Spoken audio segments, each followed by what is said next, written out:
Hey, I was just doing a quick video about energy conservation in vehicles, or, how to conserve some gas mileage. It's not that hard. One, try to keep the speed down. Believe it or not, if you go 60 or less, you do save a lot of gas.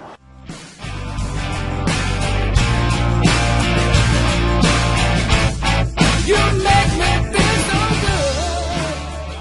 good. Something else you want to consider, whenever you're going below 40 miles an hour, keep the windows up. It actually conserves gas.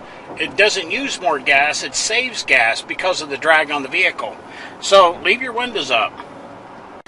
Something else you want to try to avoid is like road rage, gunning the vehicle, slowing down, gunning, pumping, trying to get around, get in a lane and go the speed, limit. You'll get there just as fast, sometimes quicker actually, unfortunately, but you'll save a lot on gas, just, revving the engine up back and forth and gunning it and trying to pass and, just burns energy up and burns your gas up. So, go ahead and slow down a little bit and see if that doesn't conserve. One of the things you always want to try to do is park in a shady spot, to reduce the heat that builds up in your car so it costs less to cool it down when you get in. Another thing you want to do whenever you're letting your vehicle just run at an idle for more than, a minute or so, you need to go ahead and shut it off. You conserve your gas a little bit. Now notice my gas right now, dead on empty. My low fuel light just came on, so yes, I need to shut it off and I need to get some gas. Another couple things you want to do is always put the correct air pressure in your tires. Don't overinflate them, don't underinflate them. Try to do what the manufacturer says, and that'll save you a little bit on gas mileage, more than you actually realize.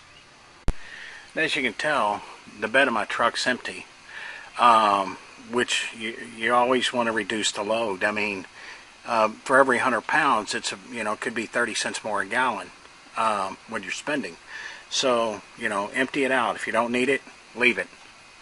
And something else, I have to drive a truck. Now, it's a 4-door truck, true enough, but I got 4 kids. And it's a short bed truck. It's got the smallest V8 in it that Ford makes to be a little bit better on gas. Now, that doesn't always mean better gas mileage. Sometimes a larger V8 is even easier on gas mileage. But get a vehicle that's a little bit more fuel efficient. Alright, now here's my almost 9-year-old vehicle, the engine of it, small V8. One of the things you want to do for yourself to reduce your to save on gas mileage is, use whatever type of lubricants your owner's manual tells you to use.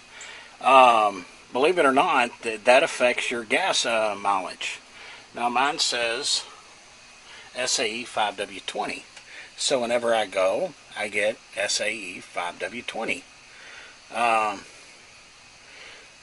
And just do periodic maintenance to it. And in there is my air filter. Every now and then you want to take it off and either clean it or get a new one and install it. But keep it clean. Again, that affects the mileage that your vehicle is going to get. Alright, well that's some of the basics. I mean, there's more, like, combine errands, when you go out, or you're coming home from work, stop by the store, pick up what you need, so you don't have to make 2 or 3 trips out. Seen a lot of people, they run all day, back and forth at a short distance, yes, but, 10 times, and all of a sudden it's, I used a quarter tank of gas.